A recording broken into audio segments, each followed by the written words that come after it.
The sweltering Alabama heat of August 1853 clung to the air like a second skin, thick with the heavy scent of blooming magnolias and the cloying sweetness of honeysuckle. On the Grand Alston plantation, a place where wealth was measured in acres of cotton and the number of people owned, the day was marked not by labor, but by celebration. The wedding of Catherine Alston was to be the social event of the season, a spectacle of southern opulence. The air, typically thick with the cries of overseers and the thud of hoes, was now filled with the light chatter of arriving guests, the gentle rustle of silk gowns, and the distant tinny music of a three-piece band. At the heart of it all was Catherine, a woman whose beauty was as renowned as her sharp tongue. Today, however, her face was a picture of serene perfection, framed by a delicate lace veil. She stood in the great hall, a vision in white satin, her smile a practiced, radiant curve. Her father, Elias Alston, a man whose face was a roadmap of shrewd deals and unyielding authority, stood by her side, a look of immense pride on his weathered face. He was not just marrying off his daughter, he was cementing a partnership with the respectable Finch family, a union that promised even greater influence and prosperity. The hall was a testament to the Alstons' wealth, with polished mahogany gleaming under the chandelier's light and elaborate floral arrangements spilling from every corner. Servants moved silently, their faces impassive, their movements efficient. Among them was Clara, a young enslaved woman with hands that moved with a practiced grace and eyes that held a quiet, watchful intelligence. She was Catherine's personal maid, a position that demanded both skill and absolute submission. She was a silent observer of the day's grand theatre, her heart a tangled knot of resentment and fear. The whispers around the house had been growing louder in the days leading up to the wedding. They spoke of Catherine's cruelty, of the casual yet cutting insults she would hurl at her servants. The most recent had been a public humiliation of Clara, who had accidentally spilled a glass of water on one of Catherine's gowns. The punishment, swift and severe, had been a sharp slap across the face, witnessed by many. The memory of the stinging pain still lingered in Clara's cheek. The ceremony was a blur of tradition and pageantry. Jonathan Finch, a man of quiet ambition, met Catherine at the makeshift altar. He seemed genuinely smitten, oblivious to the undercurrents of tension that crackled beneath the polished surface. The guests, all of them pillars of the southern aristocracy, watched with approval. The minister began his sermon, his voice booming with the promise of a blessed union. As the ceremony drew to a close, a servant brought a silver tray holding 2 crystal goblets of champagne. A celebratory toast was a tradition, a final flourish before the feast. Clara, her heart pounding with a nameless dread, watched as her mistress's father, Elias Alston, took one of the goblets and handed it to Catherine. Catherine raised the glass, a triumphant glint in her eyes, and took a long sip. Her new husband did the same. For a moment all was well. The band struck up a joyous tune and the guests prepared to applaud. Then the music faltered. A gasp rippled through the crowd. Catherine's hand flew to her throat, her face contorting in a mask of shock and pain. The goblet slipped from her grasp and shattered on the floor, the golden liquid spreading like a stain. She swayed on her feet, a low gurgle escaping her lips. Jonathan, his face pale with horror, reached for her, but it was too late. Her eyes rolled back in her head, and she collapsed, a heap of white satin and lace at the altar. Chaos erupted. The band stopped playing. Women screamed, their hands flying to their mouths. Men rushed forward, but Elias Alston's voice, a roar of pure fury, cut through the noise. "Poison! She's been poisoned!" His eyes, filled with a primal, animalistic rage, swept the room, searching for a target. They landed on Clara, who was frozen in place, a look of pure terror on her face. Her hands, which she had been wringing together, were now clasped tight, as if holding on to her last thread of control. "It was her," Elias bellowed, his finger pointing directly at Clara. "The maid. She handled the glasses." The accusation hung in the air like a death sentence. Clara's mind raced, a whirlwind of fear and disbelief.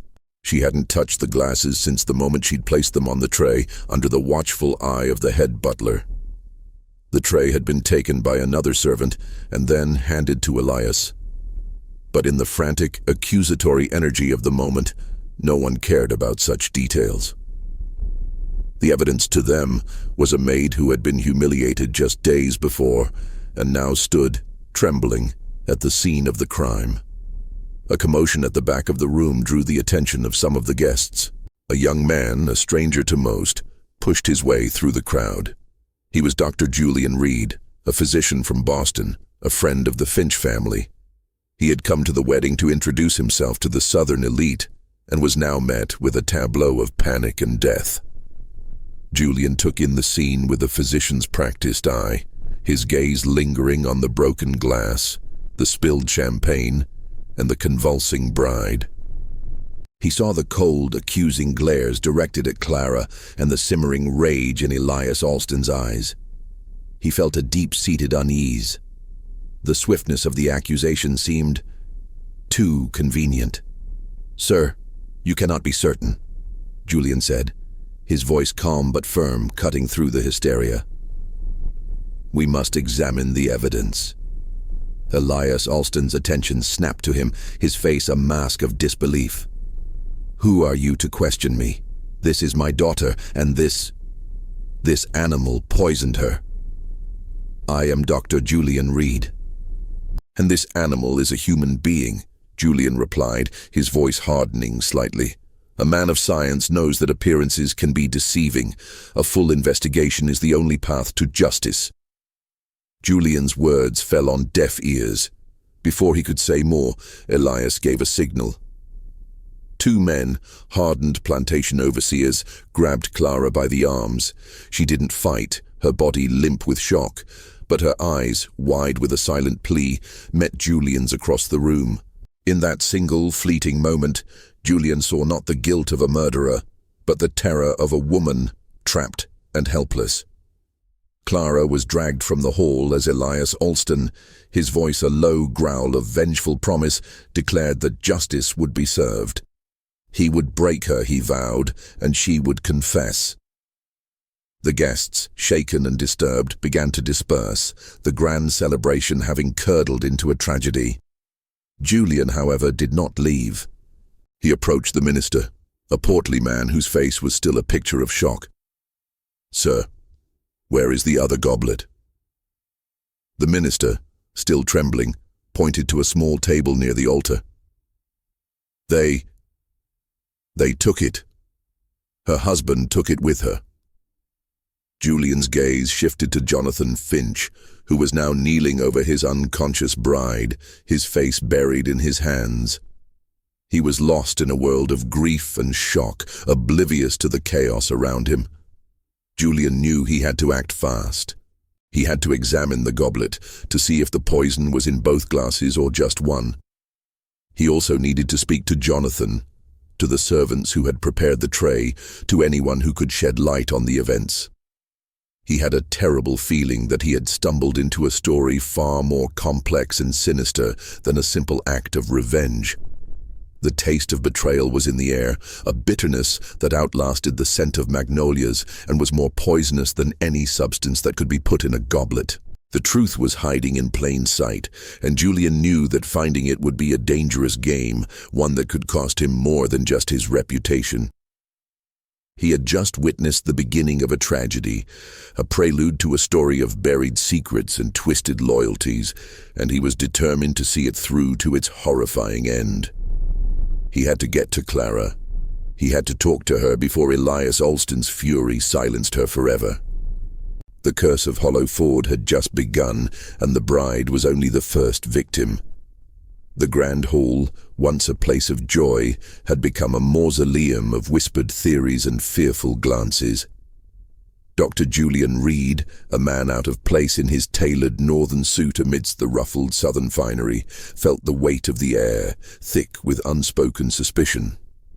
The Alston family, now a circle of grim faces, retreated into the private quarters of the plantation house, their mourning a shield against prying eyes. Julian knew he couldn't wait for permission. The window for a credible investigation was closing with every passing minute, as Elias Alston's rage would surely lead to a swift and brutal conclusion for Clara. He needed information, and he knew where to find it. Among the very people who were now being subjected to Elias's fury. He slipped away from the main house, his footsteps muffled by the soft earth of the garden paths. The air was no longer sweet with honeysuckle, it was now heavy with the smell of wet soil and dread. He found the servants' quarters, a collection of humble, unadorned cabins, a short distance from the main house. The usual evening sounds of conversation and laughter were gone, replaced by an unnerving silence. A palpable fear emanated from the cabins, a silent testament to the terrifying scene they had just witnessed. He found the head butler, a stoic man named Samuel, standing alone near a well, his face a mask of weary resignation. Julian approached him cautiously. "Samuel, I am Dr. Reed. I need to speak with you about the glasses." Samuel looked at him, his eyes filled with a deep skepticism. "Sir, I have nothing to say. Mr. Alston has made his decision." "And you believe it to be the right one?" Julian pressed gently. "You know Clara. Do you truly believe she is a murderer?" The question hit a nerve. Samuel's impassive facade cracked for a moment, revealing a flicker of raw emotion. "Clara is a good girl," he said, his voice a low murmur. "She wouldn't do something like this. But what does what I believe matter? Mr. Alston's belief is the only one that counts." Julian's heart sank. This was not just a crime, it was a power struggle. "Tell me about the tray," he urged. "Who prepared it? Who else handled it?" "It was just Clara and me," Samuel explained, his voice low and conspiratorial. "She polished the glasses, filled them with the champagne from the new bottle Mr. Alston insisted on for the toast. I put them on the tray and handed it to her. She was to carry it to the hall, but—" He paused, his eyes darting toward the main house. But as she went to the door, a boy, one of the new field hands, stumbled and ran into her. The tray went flying. The glasses were fine, but the bottle shattered, so I had to go back to the cellar for another bottle. By the time I returned, Clara had already re-poured the drinks and taken the tray inside.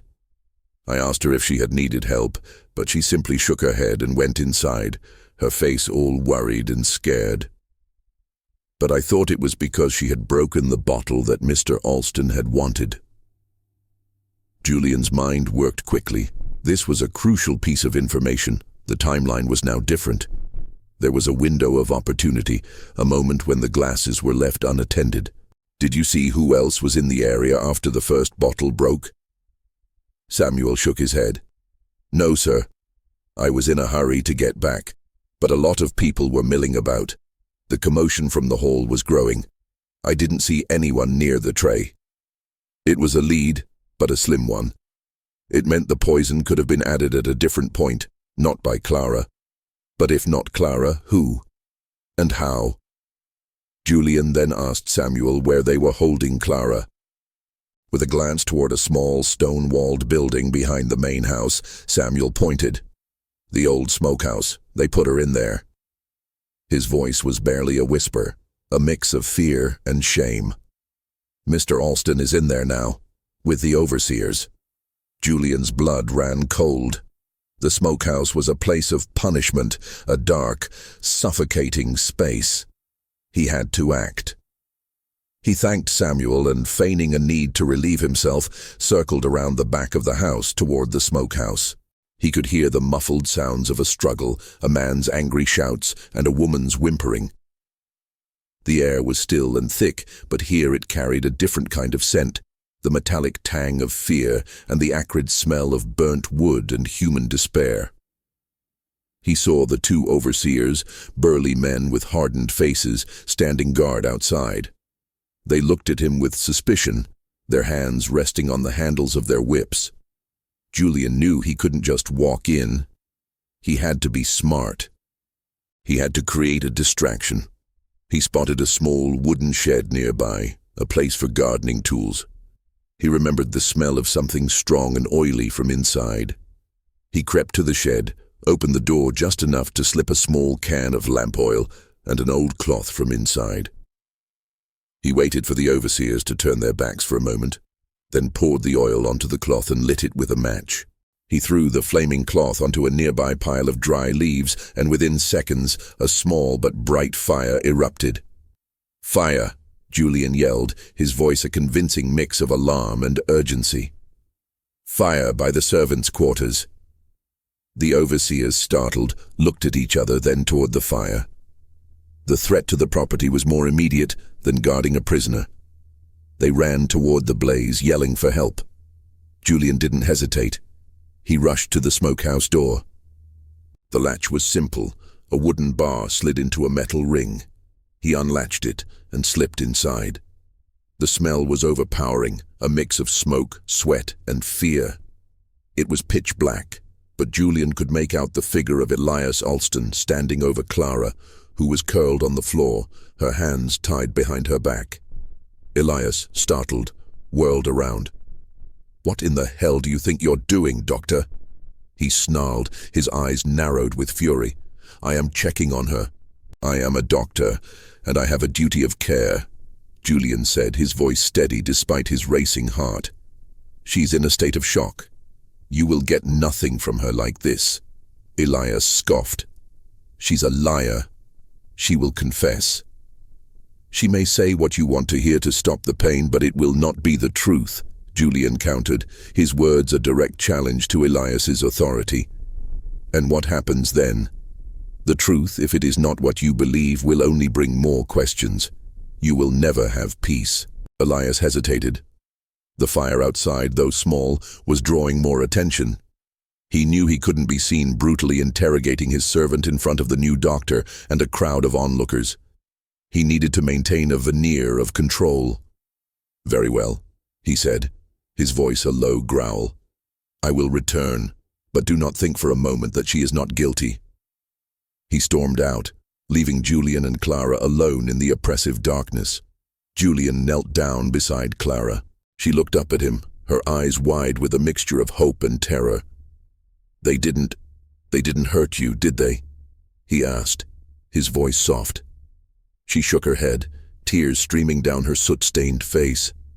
No, not yet. But he will." She took a deep, shuddering breath. "I didn't do it, sir. I swear on my mother's grave, I didn't do it." "I believe you," Julian said, his words a lifeline in the suffocating darkness. "But I need you to help me. I need you to tell me everything." Who else was near the glasses? Who else could have done it? Clara's eyes, wide with fear, suddenly darted to the side. Not here, sir. Not now. We are not safe." Julian's heart hammered against his ribs. She knew something. She was hiding something, not to protect a secret, but to protect herself. "Tell me what you know, Clara. Your life depends on it." Clara shook her head, her fear winning out over her desire for help. "I can't. It's too dangerous. They'll know." The sound of approaching footsteps made Julian's blood run cold. Elias Alston was returning. Julian stood up. "I will be back," he whispered to Clara, his voice a promise. "I will find the truth. I will not let him do this to you." He slipped out of the smokehouse just as Elias and the overseers, their faces flushed with rage from extinguishing the fire, rounded the corner. "You had better not have freed her, Doctor," Elias hissed, his eyes narrowed. "No, Mr. Alston," Julian replied, his voice calm. "I was simply assessing her condition. She's in no state to be questioned. You'll get nothing from her tonight." Elias, though furious, seemed to concede the point, for now. He and the overseers resecured the smokehouse, a promise of pain and punishment hanging in the air. Julian walked away, his mind a whirlwind of possibilities. Clara was terrified, not of being accused, but of who the true culprit was. She wasn't just hiding a secret. She was living in fear of a truth far more dangerous than her own conviction. The whispers in the plantation now had a name. They spoke of a secret, and Julian knew that he was now dangerously close to it. He was a doctor, but he was now forced to become a detective, and the case was far from what it seemed. The victim, the bride, might not have been the target at all. The poison and the murder had a different purpose entirely. Julian Reed spent the night in a state of restless contemplation. The guest room, lavish and ornate, felt like a cage. The sounds of the plantation were now distorted, every rustle of the wind a whisper of deceit, every creak of the floorboards a secret being revealed. He was a man of science, a believer in logic and reason, but here, in the heart of the South, he was surrounded by a darkness that defied simple explanation. His first priority was to examine Catherine. He requested to see her, citing his medical expertise. Elias Alston, his grief now a cold, stony silence, finally acquiesced, seeing a potential ally in Julian's formal demeanor. He led Julian to Catherine's room, a grand, feminine space draped in silk and lace, now a grim sick room. Catherine lay on the bed, her face pale and waxy. Her breathing was shallow, and her skin, when Julian gently touched her forehead, was cold. He examined her throat, her pupils, and the faint, mottled discoloration on her skin. He had seen this before, a rare but recognizable set of symptoms. "It's cyanide," he said quietly, his voice a grim pronouncement. "Potassium cyanide." Elias's face tightened. "How can you be sure?" "The almond smell on her breath, though faint, is a clear indicator. And the way the poison works, it's a suffocant. It starves the body of oxygen. The symptoms are unmistakable." He then asked for the second goblet. Jonathan Finch, still in a state of shock, handed it to him. Julian held it up to the light, his fingers tracing the rim. He smelled it. Nothing.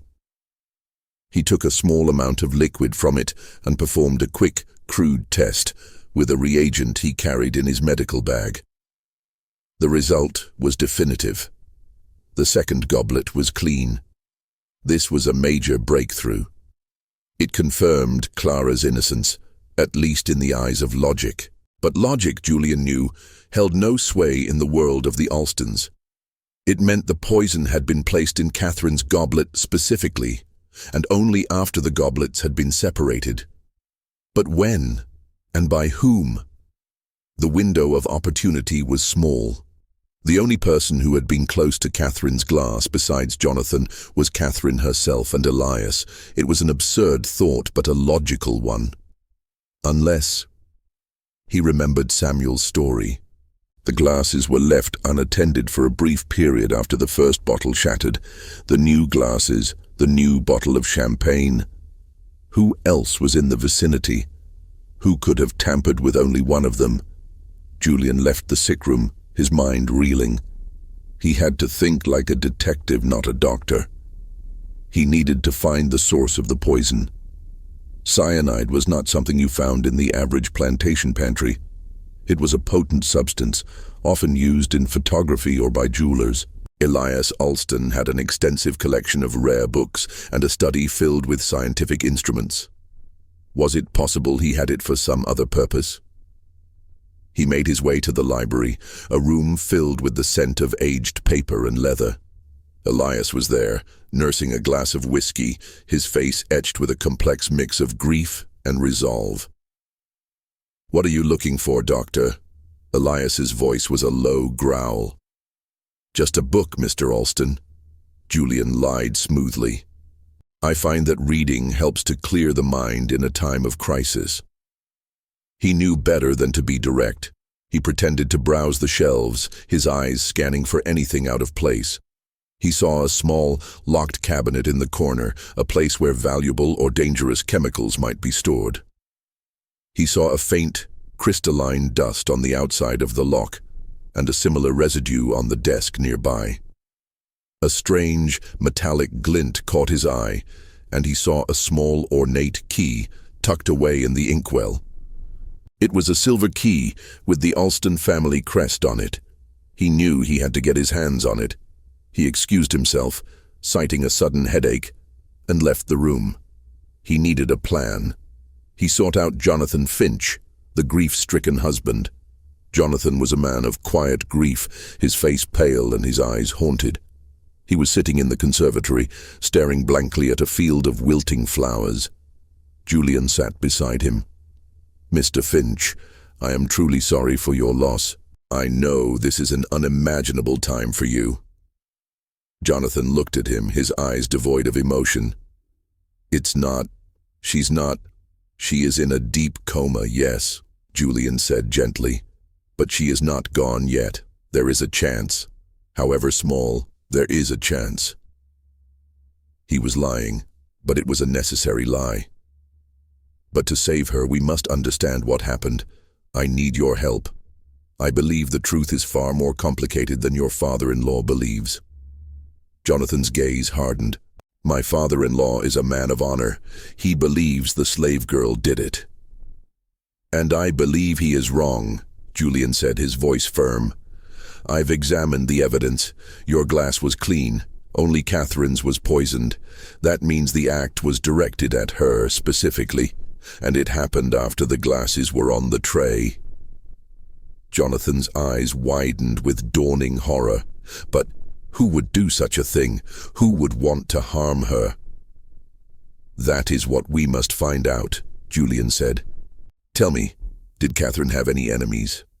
Any family secrets? Any disagreements with anyone recently?" Jonathan hesitated, his gaze shifting uncomfortably. "My wife, she had a difficult personality. She was not a kind woman, Doctor. She would say things, do things, without thinking of the consequences. There were many people she had wronged, but to poison her, I cannot imagine." Julian felt a surge of hope. This was it. A crack in the Alston facade. "Can you give me names? Anyone who might have a motive? Someone who was at the wedding?" Jonathan's eyes darted around the room as if afraid of being overheard. There was my brother Thomas. He and Catherine. They had a falling out. It was a terrible one. He refused to attend the wedding. This was new information. Julian's mind raced. Thomas Finch. He was a suspect, but how could he have gotten the poison into the glass? He wasn't there. "What about a motive?" Julian asked. "What was the falling out about?" Jonathan was quiet for a long moment. He leaned in, his voice a low, guilty whisper. "Catherine found out about me and about my brother's wife, Eleanor. We were in love before the engagement to Catherine." Julian's breath hitched. A motive, a powerful human motive, a spurned lover, a threatened secret, and a desire for revenge. But how did he do it? It was a mystery that still needed solving. "Did anyone else know?" Julian pressed. "Did Catherine threaten to expose you?" Jonathan looked away, shame etched on his face. "She did. She told me she would expose us both, that she would ruin us. She said she would make sure Thomas and I would be pariahs, that we would never recover. She was vicious about it." This was it. The motive was clear, but the method was still a mystery. He had to find out more about this Thomas Finch. He had to find out what had happened to the glasses in that brief moment when they were left unattended. He excused himself from Jonathan, his mind now a whirlwind of new theories. He had to go back to the library. He had to get that key. He had to know what was in that locked cabinet. He had to find the source of the cyanide. The truth was there. hidden in plain sight, and Julian knew that he was now dangerously close to it. He was a detective now, not just a doctor, and he knew that the next move he made could be the most dangerous of all. The curse of Hollowford was not a ghost story. It was a human tragedy, one that had just begun to unfold, and Julian was now a central player in its terrifying narrative. The moon, a pale and indifferent eye, watched over the Alston plantation as Julian made his way back to the main house. The guests had all departed, leaving an unsettling quiet in their wake, broken only by the distant sounds of crickets and the occasional lowing of cattle. The house itself was a dark and imposing silhouette against the night sky, its windows like empty eyes, holding the secrets of its inhabitants. Julian's plan was simple, if reckless. He needed to get the key from Elias Alston's inkwell, access the locked cabinet, and confirm his suspicions about the cyanide. He knew he couldn't just walk in. He had to use the cloak of darkness and silence to his advantage.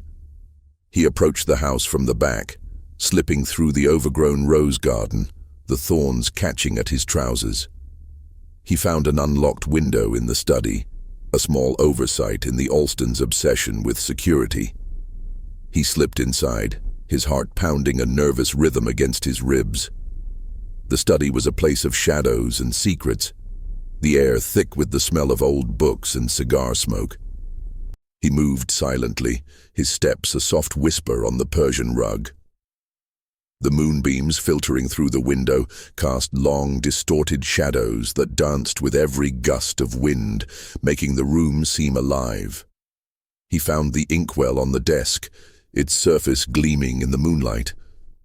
His fingers, trembling slightly, reached for it. He saw the faint, crystalline dust on the outside of the cabinet. He knew it was the same substance he had found on Catherine's skin. He opened the inkwell, his fingers brushing against the cold, smooth metal of the key. He took it out, his hand wrapping around it, the weight of it feeling like a burden of guilt and suspicion. He looked at the key, its intricate design a testament to the Alston family's pride and wealth. He then moved to the cabinet. His hands, steadying themselves, inserted the key into the lock. It clicked, and the door swung open with a soft, mournful creak. Inside, nestled among a collection of geological samples and old apothecary bottles, was a small lead-lined box. Julian opened it. Inside, wrapped in a faded piece of silk, was a small vial of what looked like white powder.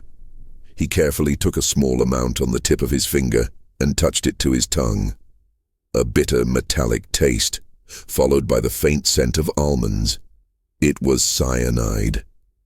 He put the vial back, closed the box, and locked the cabinet. He carefully replaced the key in the inkwell, leaving no trace of his intrusion. He had his proof. The poison had come from this very house. But who had used it, and for what purpose? His mind raced. It could have been Elias himself trying to frame Clara. It was a stretch, but possible. Or it could have been someone else in the family. The Finch family. Was it possible that Jonathan was a part of this? His grief seemed genuine, but grief could be a powerful tool for deception. And what of Thomas Finch, the spurned lover? He was not at the wedding. How could he have poisoned Catherine's glass? He had to get to the truth, and to do so, he needed to talk to the other members of the Finch family. He had to go to their home, a short distance from the Alston plantation. He knew it was a risky move, but he was running out of time. Elias Alston would not wait long to enact his brutal justice. He slipped back out of the study window and made his way through the dark, silent plantation. The moonlight was his only guide, and the fear was his only companion. He was no longer just a doctor. He was a spy, a detective in a world where truth was a commodity and justice was a tool of the powerful. He arrived at the Finch estate, a place of quiet dignity in the pre-dawn hours. He was greeted by a young servant who, upon hearing his name, led him to the library. Julian found Thomas Finch, a man who looked remarkably like his brother, but with a harder, more haunted expression. He was drinking, his face a grim mask of silent rage and sorrow. "Dr. Reed," Thomas said, his voice thick with a mix of suspicion and resignation. "What brings you here at this hour?"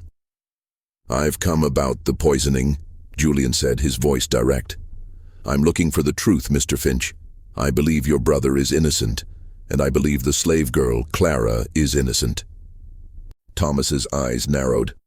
"What do you know about it?"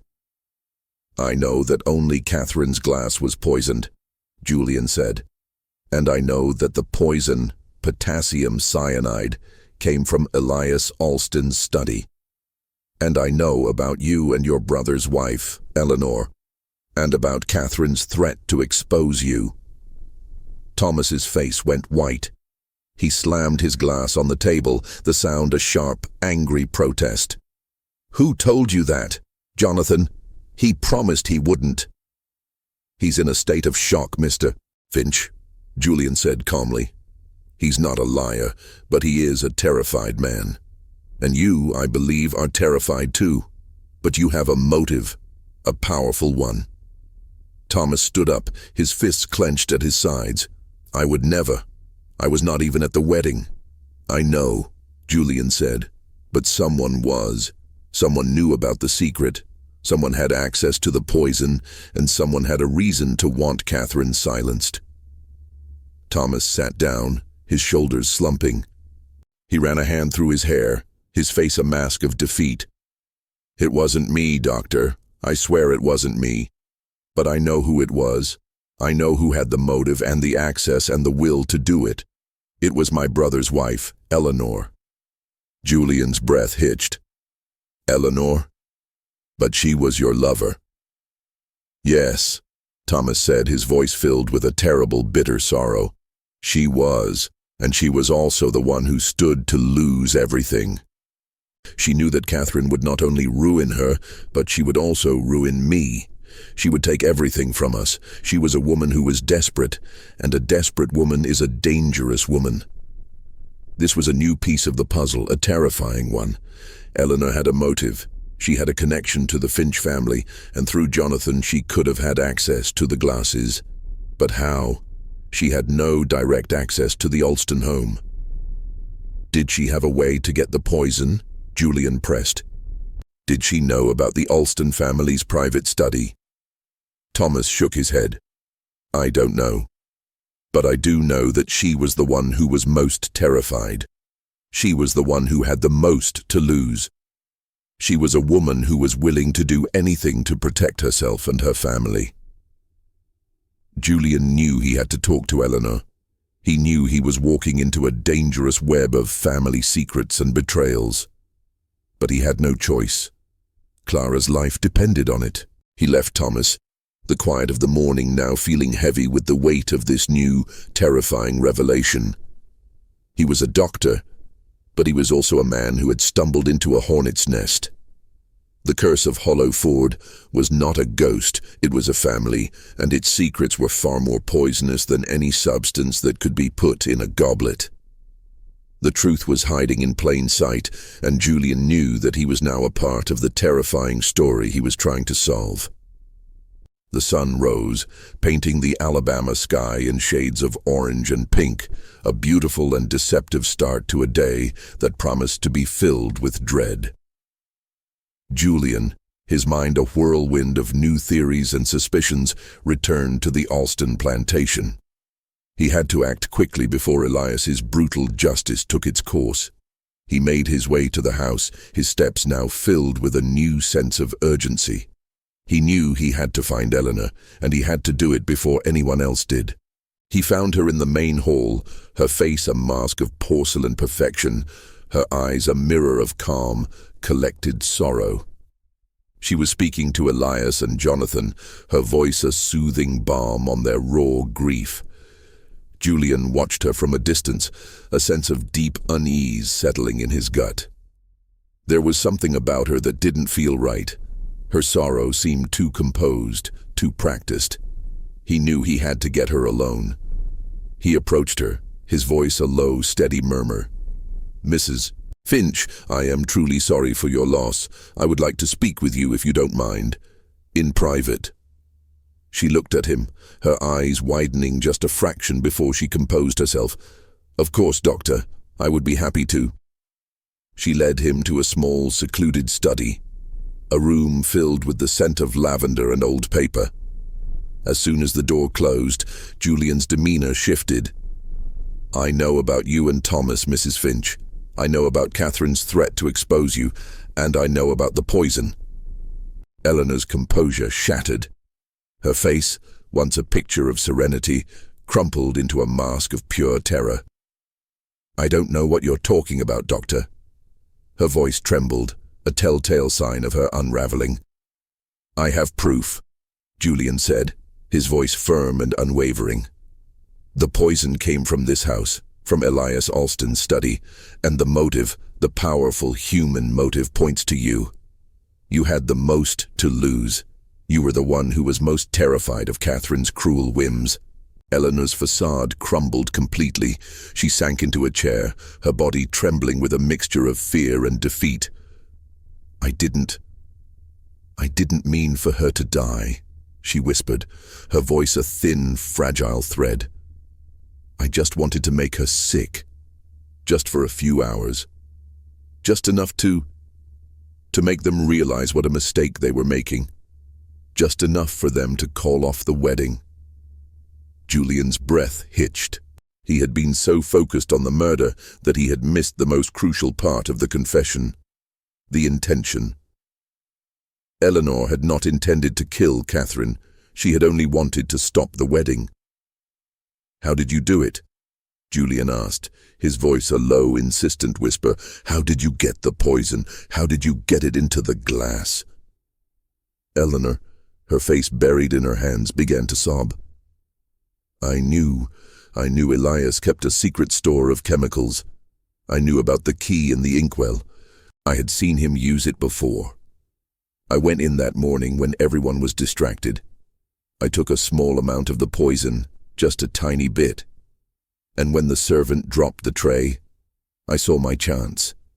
I saw Clara put the glasses down to go help with the mess. I went to the tray, I put the poison in Catherine's glass, and I ran away. I thought it would just be enough to make her sick. I never meant to. I never meant to kill her. Julian's heart sank. Her confession was a powerful piece of evidence, but it was also a complex one. She was a woman driven by fear, not by a desire for murder. Her actions, though reckless and devastating, were born of desperation. "Who else knows about this?" Julian asked, his voice a low murmur. "Does Jonathan know?" Eleanor shook her head, tears streaming down her face. No, he doesn't. He thinks Clara did it. He thinks he lost her forever. He is a good man, Doctor. He doesn't deserve this." Julian felt a surge of cold dread. Jonathan, the grieving husband, was not a part of this. He was a victim, a man who had lost his wife and was now convinced an innocent woman was responsible. And Elias, the powerful patriarch, was driven by a rage that would not be satisfied until a life was taken. He knew he had to do something, and he had to do it now. He had to confront Elias. He had to tell him the truth. He had to save Clara's life, and he had to save Eleanor from her own guilt. He left the study, his mind a whirlwind of possibilities. He had the confession, but he had no proof. He had no witness. It was her word against his, and in a world where a man's word was law, he knew he was walking into a dangerous situation. He found Elias in the great hall, a bottle of whiskey in his hand, his eyes a cold, glassy blue. "Mr. Alston," Julian said, his voice steady, "I have something to tell you, something important." Elias looked at him, his face a mask of weary resignation. "What is it, Doctor? Another theory about the slave girl?" "It's not a theory, Mr. Alston," Julian said. "It's a confession from a member of your own family." Elias's face tightened. "What are you talking about?" "Eleanor Finch," Julian said, his voice a low, steady murmur. She poisoned the champagne. She confessed to me just moments ago." Elias's face went white. He dropped the bottle of whiskey, the sound a sharp, angry protest against the silence of the room. "You're lying," he snarled, his eyes narrowed with fury. "You're a liar. She would never." "She did," Julian said. "She confessed. She didn't mean to kill Catherine. She only meant to make her sick, to stop the wedding, to save her own life and her brother's." Elias's face was a mixture of shock and disbelief. He ran a hand through his hair, his mind racing. "How can I believe you? How can I trust the word of a man who has no proof?" "She will tell you herself," Julian said. "She will confess to you, just as she confessed to me." He turned and walked away, leaving Elias to his thoughts. He had just made the most dangerous move of his life. He had revealed the truth, and now he had to face the consequences. He had to get to Clara. He had to tell her what he had done. He had to prepare her for what was to come. The Curse of Hollowford was not a ghost story. It was a human tragedy, a story of betrayal and deceit, and Julian was now a central player in its terrifying conclusion.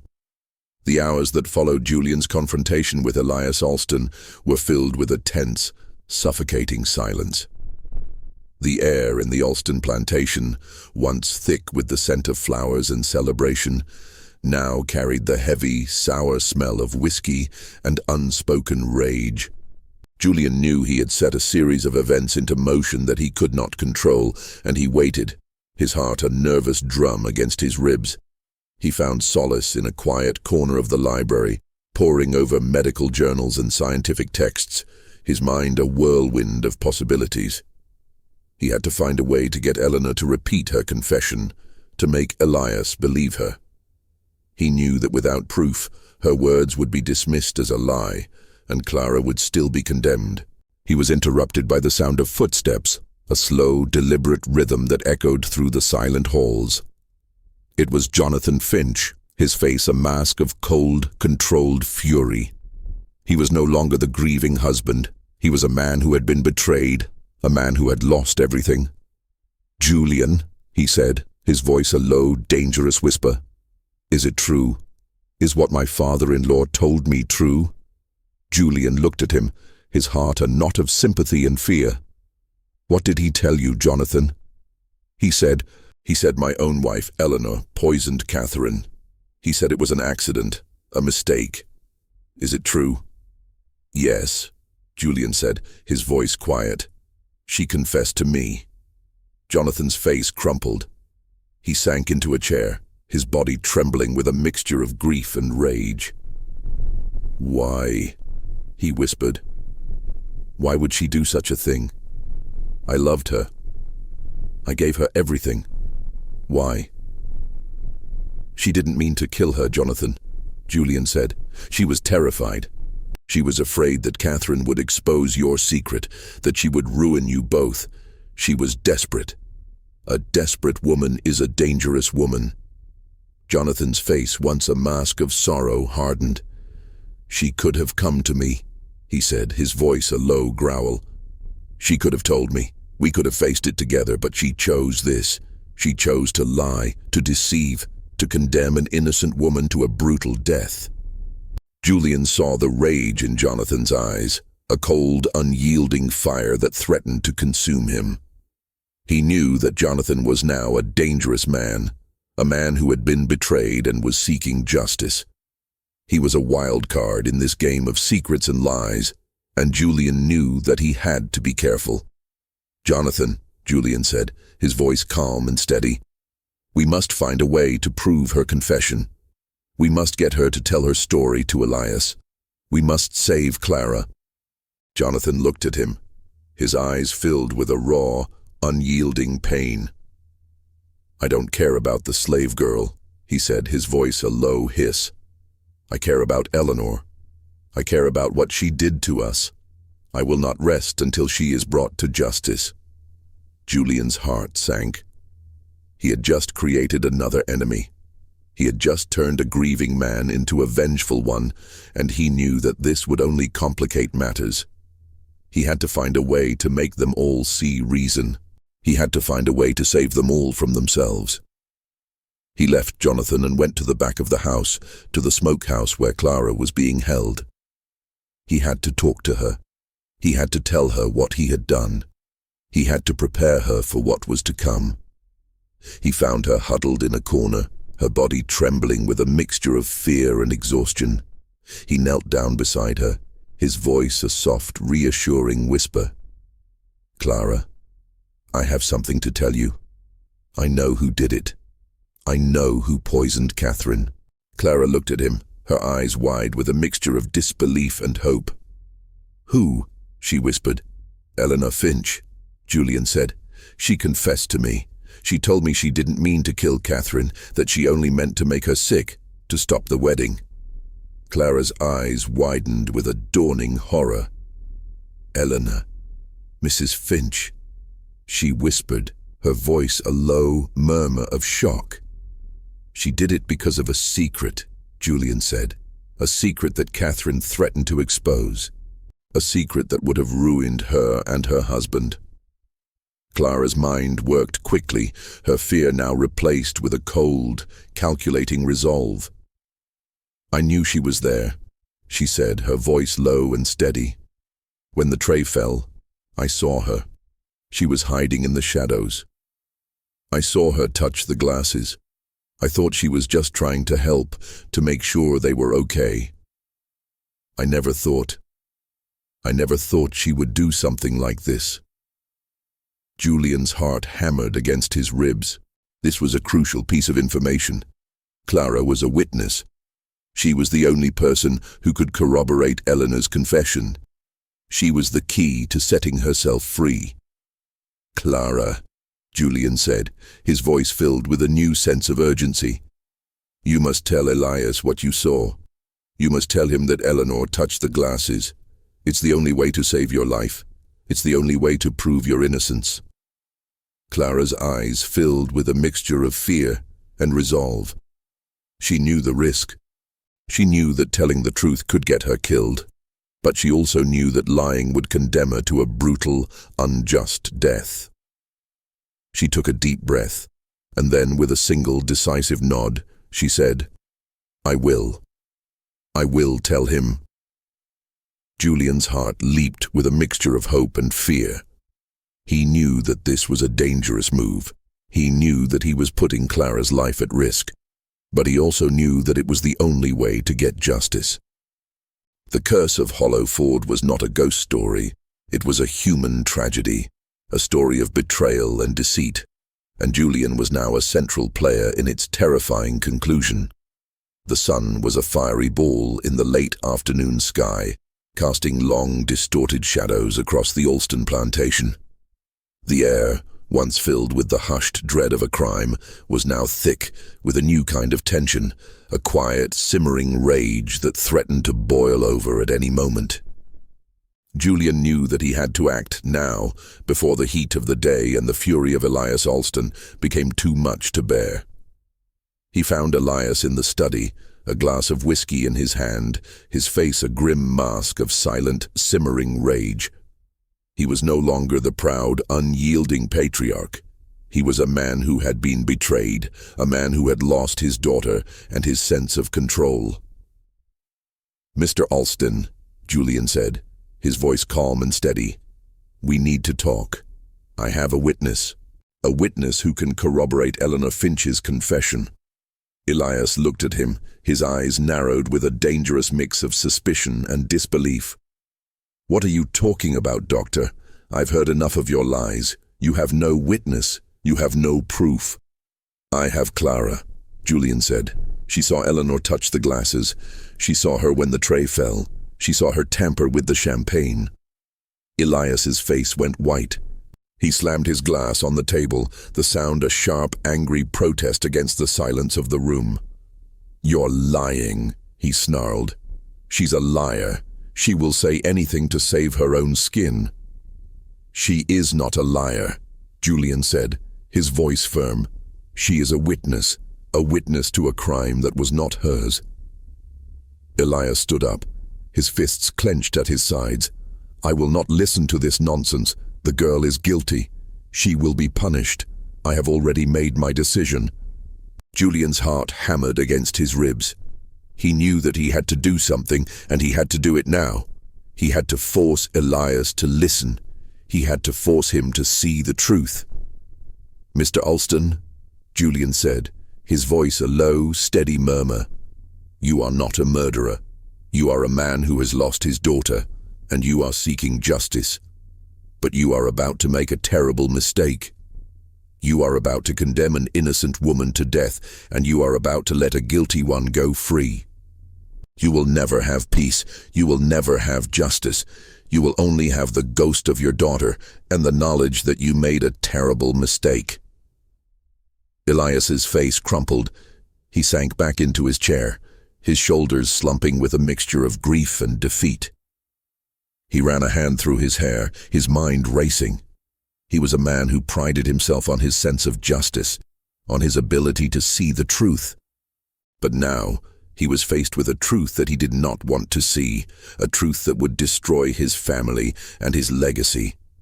He looked at Julian, his eyes filled with a raw, unyielding pain. "What do you want from me, doctor?" he whispered. "What do you want me to do?" "I want you to listen," Julian said. "I want you to bring Clara here. I want you to hear her story, and I want you to make a decision, not based on your anger, but based on the truth." Elias hesitated. He looked at the whiskey glass, at the empty chair where his daughter should have been. He was a man who had lost everything, and he was a man who was now faced with a choice. He could continue down the path of vengeance, or he could choose the path of justice. With a long, shuddering sigh, he stood up. "Very well," he said, his voice a low, defeated murmur. "Bring her here. But if she is lying, doctor, I will hold you personally responsible." Julian's heart leaped with a mixture of hope and fear. He had done it. He had convinced Elias to listen. He had given Clara a chance. He rushed out of the study, his footsteps a loud, urgent rhythm against the silence of the hall. He had to get Clara. He had to prepare her for what was to come. He had to make her see that this was her chance to save her life. He found her in the smokehouse, her body trembling with a mixture of fear and exhaustion. He knelt down beside her, his voice a soft, reassuring whisper. "Clara, this is it. This is your chance. Elias is waiting for you. You must tell him everything. You must tell him what you saw." Clara looked at him, her eyes wide with a mixture of fear and resolve. She took a deep, shuddering breath, and then with a single decisive nod, she said, I will tell him the truth." Julian led her out of the smokehouse, his hand on her back, a silent promise of support. They walked through the garden, the air thick with the scent of magnolias and the promise of a reckoning. They entered the main hall, and Julian saw the Alston family, their faces a mixture of shock and disbelief. Eleanor Finch, her face pale and waxy, was standing beside Jonathan, her hands clasped together, her body trembling. Jonathan, his face a mask of cold, controlled fury, looked at Clara with a mixture of suspicion and pity, and Elias the patriarch was standing by the fireplace, his face a grim mask of silent, simmering rage. Julian led Clara to the center of the room, and then, with a single decisive nod, he said, "Clara, tell them what you saw." Clara took a deep breath, and then, with a voice that was barely a whisper, she began to speak. "I saw her," she said, her eyes fixed on Eleanor. "When the tray fell, I saw her. She was hiding in the shadows. I saw her touch the glasses. I saw her put something in the glass." Eleanor's face crumpled. She looked at Clara, her eyes filled with a mixture of shock and disbelief. "You're lying," she whispered. "You're a liar. I would never do something like this." "You did," Clara said, her voice growing stronger. "You did it. You did it to save yourself. You did it to save your husband. You did it to save your family." Julian watched as Eleanor's facade crumbled. Her composure, her practiced calm, her mask of serenity, all of it disappeared, replaced by a raw, unyielding terror. She looked at Jonathan, at Elias, at Clara, her eyes filled with a raw, unyielding pain. "I didn't mean to kill her," she whispered, her voice a thin, fragile thread. "I only meant to make her sick. I only meant to stop the wedding. I only meant to save us." Elias's face, once a grim mask of silent, simmering rage, was now a picture of pure, unadulterated shock. He looked at Eleanor, at Jonathan, at Clara, his mind reeling. He had been so wrong. He had been so wrong about everything. He had been so focused on vengeance that he had almost committed a terrible, irreversible mistake. He walked over to Clara, his footsteps a slow, deliberate rhythm. He looked at her face, at her eyes, at the truth that was written all over her. He reached out and, with a single decisive gesture, he untied her hands. "I am sorry," he said, his voice a low, defeated murmur. "I am so sorry." Julian's heart leaped with a mixture of relief and hope. He had done it. He had saved Clara. He had revealed the truth. But he also knew that this was not the end. The story of the Alston family, the story of the curse of Hollow Ford, was far from over. The confession hung in the air like a shroud, suffocating the Alston family in a silence more profound than any noise could create. The Grand Hall, once a place of celebration, was now a courtroom of silent judgment. Elias Alston, his face a roadmap of defeat, stood before his family, the weight of his own misjudgment heavy on his shoulders.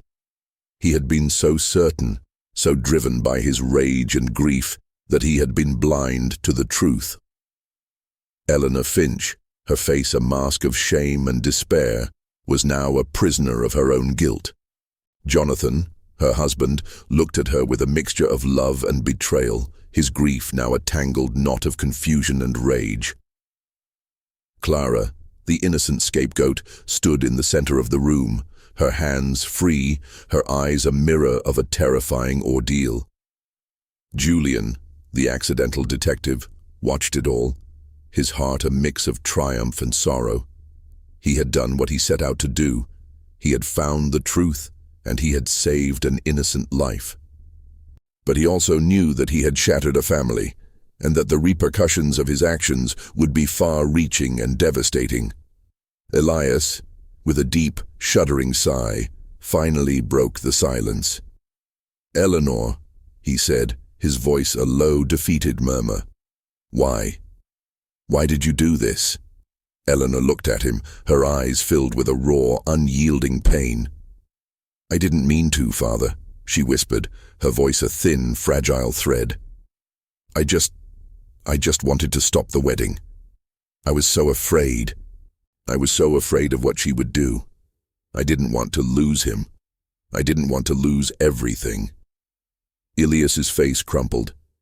He looked at Jonathan, at his son-in-law, a man who had lost his wife and his family. He looked at Clara, a woman who had been almost condemned to a brutal, unjust death. He saw the truth, and he saw the terrible price of his own pride and ignorance. "Get her out of here," Elias said, his voice a low growl. He was not speaking to Clara. He was speaking to Eleanor. "Take her away. I don't want to see her." Jonathan, his face a mask of cold, controlled fury, looked at his wife. He said nothing. He just turned and walked away, his silence a more powerful condemnation than any words could be. Eleanor, her body trembling with a mixture of fear and despair, was led away by one of the servants, her face a mask of pure, unadulterated shame. Julian watched her go, a sense of deep unease settling in his gut. He had a terrible feeling that this was not the end of the story. The truth had been revealed, but justice had not been served. Eleanor, though guilty, had not been punished, and a family had been shattered. He went to Clara, his voice a soft, reassuring whisper. "Clara, you are safe now. You are free. You have nothing to fear." Clara looked at him, her eyes filled with a mixture of relief and gratitude. "Thank you, sir," she said, her voice a low, trembling murmur. "Thank you for believing me. Thank you for saving my life." Julian's heart ached with a mixture of triumph and sorrow. He had done his job. He had revealed the truth. But he also knew that he had stumbled into a world of darkness and deceit, a world where a man's word was law and where a woman's life was a commodity. He left the Alston plantation, his mind a whirlwind of possibilities. He had a terrible feeling that he had not seen the last of the Alston family. The truth had been revealed, but the story was far from over. The curse of Hollow Ford, the story of a poisoned bride and a shattered family, was a story that would haunt him for the rest of his life. The days following the revelation were shrouded in a thick, oppressive silence on the Alston plantation. The grand house, once a beacon of southern opulence, now felt like a mausoleum. Catherine, the poisoned bride, lay in a state of suspended animation, her life ebbing away with the slow, relentless rhythm of a dying clock. The doctors from nearby towns had given up hope, but Julian, the outsider, clung to a physician's hope. He spent his days in the sick room watching over Catherine, his gaze a mixture of professional duty and morbid curiosity. The poison, though not a fast killer, was relentless. It had done its damage, and now her body was slowly, inexorably shutting down.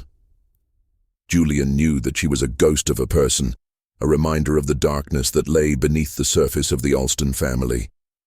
The tension between Elias and Jonathan was a palpable, living thing. Elias, consumed by his grief and his own sense of failure, had withdrawn into a silent world of whiskey and regret. Jonathan, his face a mask of cold, controlled fury, had become a man on a mission. He had lost his wife to a terrible secret, and he was not about to lose his sense of justice. He came to Julian, his voice a low, dangerous whisper. "I want her to pay, Doctor," he said. "I want Eleanor to pay for what she did." Julian's heart sank. He had hoped that with the truth revealed, the rage would subside. But he was wrong. Jonathan was not a man who was easily mollified. He was a man who had been betrayed, and he was seeking vengeance. "She has confessed, Jonathan," Julian said, his voice calm and steady. "She is a prisoner of her own guilt. She will live with this for the rest of her life." "That is not enough," Jonathan said, his eyes narrowed with a dangerous glint. "She will not get away with this. She will not be allowed to live a life of peace while my wife, my beautiful wife, lies dying."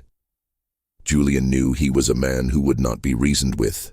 He was a man who had lost everything, and he was willing to do anything to get it back.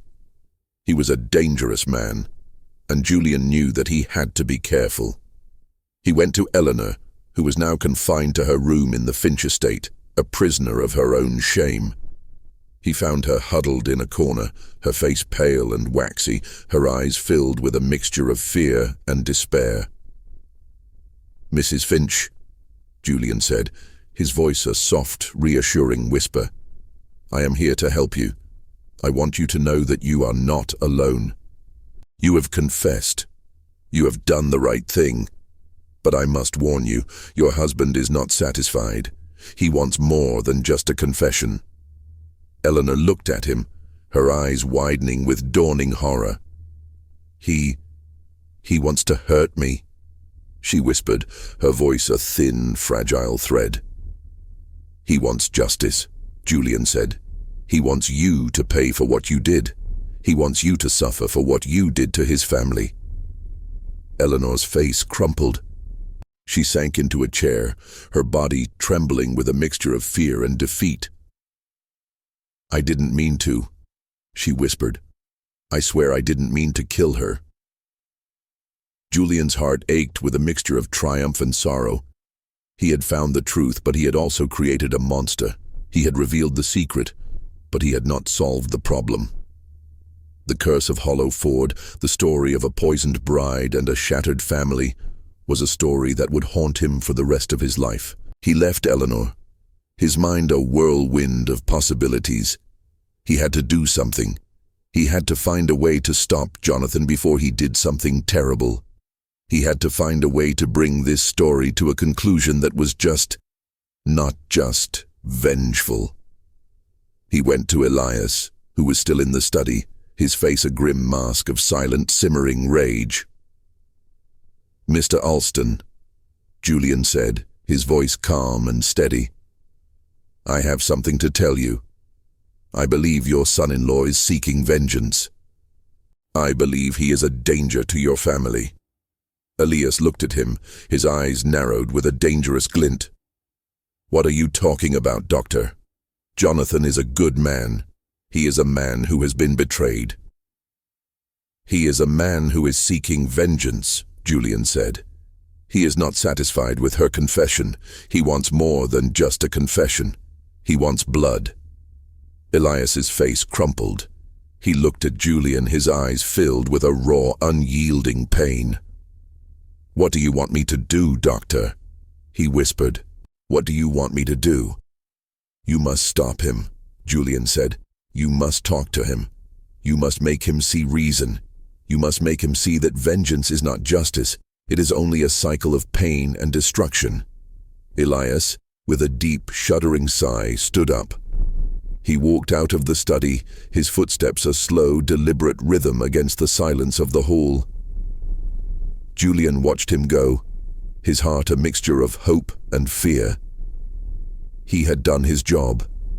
He had revealed the truth, but he also knew that he had stumbled into a world of darkness and deceit, a world where a man's word was law, and where a woman's life was a commodity. The curse of Hollowford was not a ghost story. It was a human tragedy, a story of betrayal and deceit, and Julian was now a central player in its terrifying conclusion. The night air was a soft, gentle caress against Julian's face as he stood on the porch of the Alston plantation. The moon, a thin sliver of white in a sea of black, cast a pale light on the silent, brooding house. Inside, the last breaths of Catherine Alston were being counted. The poison had done its work, and now her body was slowly, inexorably shutting down. Julian had done everything he could, but a doctor's skills are no match for the relentless march of fate. He heard footsteps behind him, a slow, deliberate rhythm that echoed in the silent night. It was Jonathan Finch, his face a mask of cold, controlled fury. He was no longer a grieving husband. He was a man on a mission, a man who had been betrayed and was seeking justice. "It's over, Doctor," Jonathan said, his voice a low, dangerous whisper. "She's gone. My beautiful Catherine is gone." Julian's heart sank. The news, though expected, was a grim pronouncement. The last breath of the bride was the end of a chapter, but it was not the end of the story. "I am truly sorry for your loss, Jonathan," Julian said, his voice a soft, reassuring whisper. "She is at peace now." "There will be no peace," Jonathan said, his eyes narrowed with a dangerous glint. "Not for her, and not for me. Not until the person who did this is punished." "She has confessed, Jonathan," Julian said, his voice calm and steady. "She will live with this for the rest of her life. Isn't that punishment enough?" "No," Jonathan said, his voice a low hiss. "It is not. It is not enough. I want her to suffer. I want her to feel the pain that I feel. I want her to pay for what she did." Julian knew he was a man who would not be reasoned with. He was a man who had lost everything, and he was willing to do anything to get it back. He was a dangerous man, and Julian knew that he had to be careful. "Jonathan," Julian said, his voice firm, "vengeance is not justice. It is only a cycle of pain and destruction. If you go down this path, you will only bring more suffering to yourself and to your family." Jonathan's face, once a mask of cold, controlled fury, crumpled. He sank into a chair, his body trembling with a mixture of grief and rage. He ran a hand through his hair, his mind racing. He was a man who had lost everything, and he was a man who was now faced with a choice. He could continue down the path of vengeance, or he could choose the path of healing. With a long, shuddering sigh, he looked at Julian, his eyes filled with a raw, unyielding pain. "What do you want me to do, doctor?" he whispered. "What do you want me to do?" "You must forgive," Julian said. "You must forgive her, and you must forgive yourself. You must let go of the anger, and you must choose to live. You must choose to find a way to heal." Jonathan's face was a picture of a man who was struggling with a terrible choice.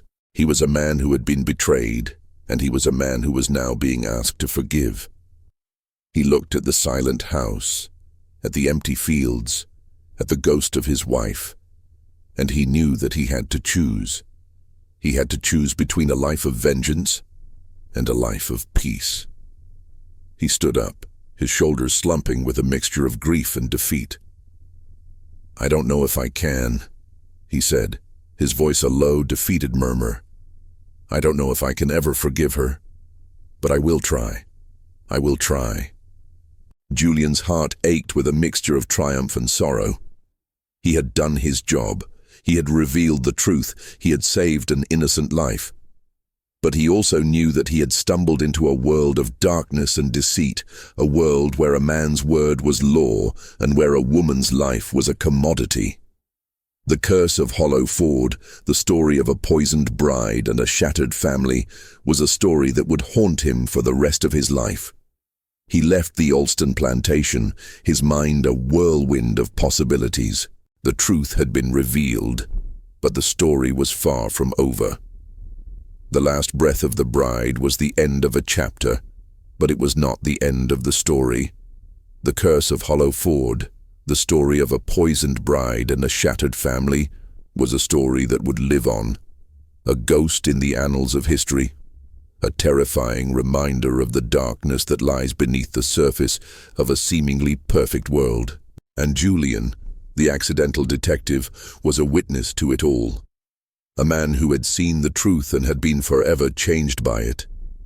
He would carry the weight of this story with him forever, a haunting reminder of the darkness that lies within the human heart.